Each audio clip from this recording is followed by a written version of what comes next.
hadn't realized what an effect or how much influence my disability had had on my life. Which sounds ridiculous.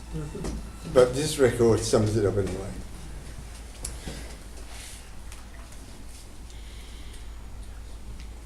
About, how old is Aaron? Oh, it's his birthday tomorrow. About 38 years ago. No, it's not more, or 39 years ago.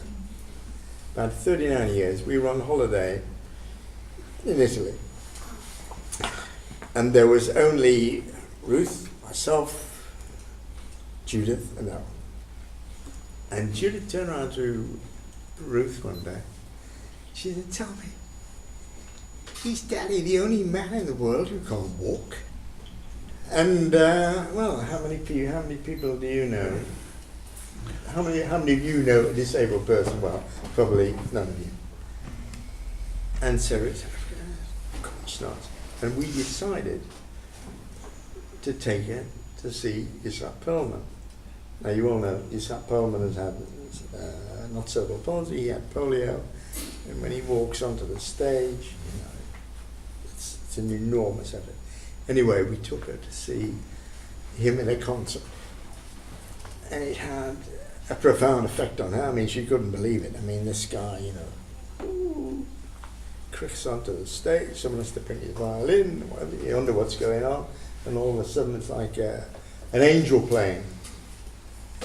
And I will never forget that, and I've always followed Itzhak Perlman very closely ever since, and I remember watching a film of him on the television, how he played with his kids and what he did, and I thought, my God, you know.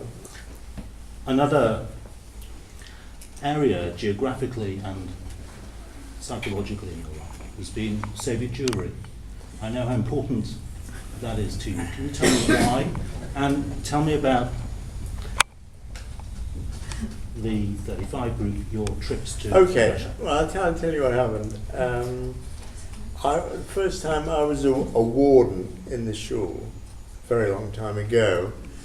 I was a warden from 1975 to 1977. And at that time, Soviet Jewry was really just beginning to get strong. And a student came back, a student who lived in the area, Wally Goddard, and he accosted me and he said, "You're a disgrace." How well did he know you? I thought, how does he know? Anyway, he said, "This community does nothing for Soviet Jewry."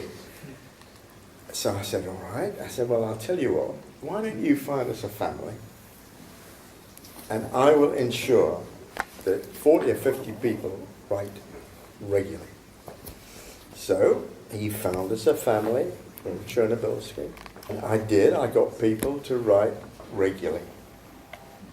And then, that was in 1977. And, you know, I always used to send a postcard wherever we went, or whatever.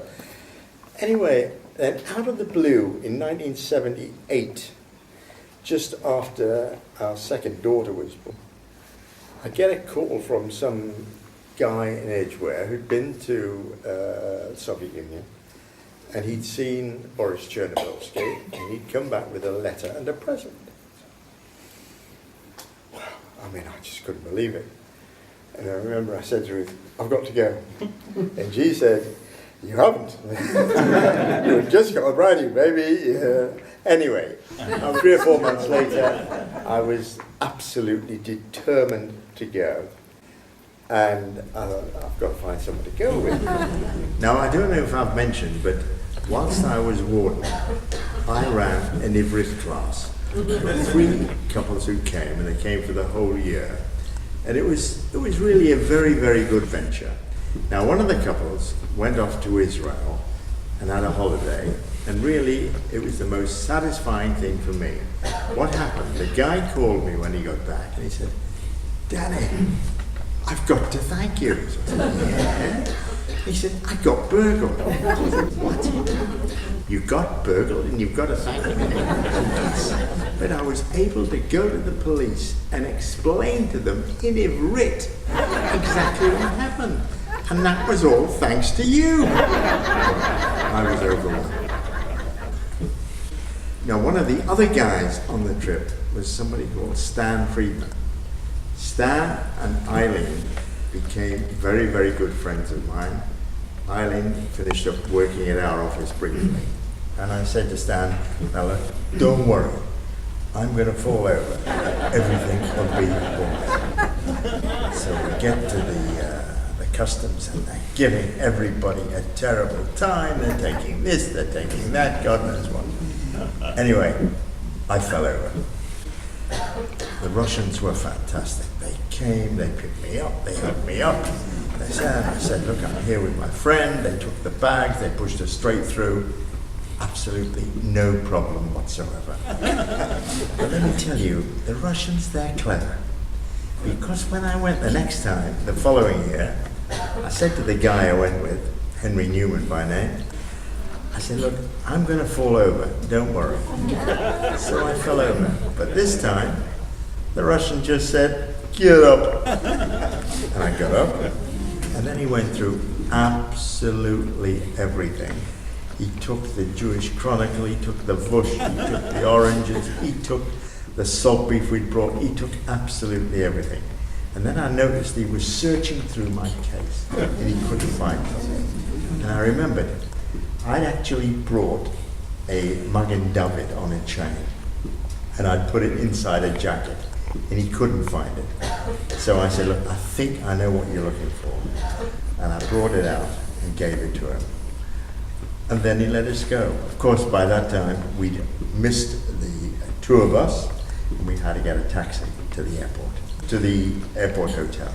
The greeting we got in Moscow was absolutely fantastic.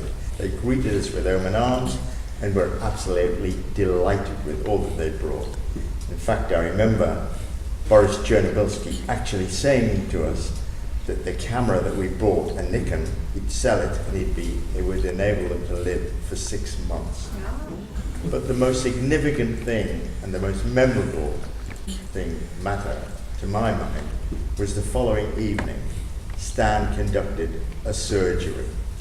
He was Stan is a doctor, of course, and he treated a few of the people. We brought a lot of drugs, and he said, "Look, I know what you need, but I can't give it to you." And the fellow said, "Why not? You've got to give it to me." So I said, "You need an exit visa." And it was right. Stan couldn't give me exit visa, but we had a. I think you went twice more. Stan went a few times with his wife. I went twice more. And there came a fourth time. And then, not so lucky this time. No, when I went in the fourth, which is at the time of Glasnost, they wouldn't give me a visa. They thought I was far too dangerous. Yeah. They were probably right. It's so obvious. No, because the last time that I went, I'd gone with a friend who sadly has passed away now, and this guy was 6'6" with a bald head, and I'll never forget it. On the way to the airport, he said to me, "Danny," very English, "Danny, do you think you and I'll be followed?" So I said, "What? Two inconspicuous people?"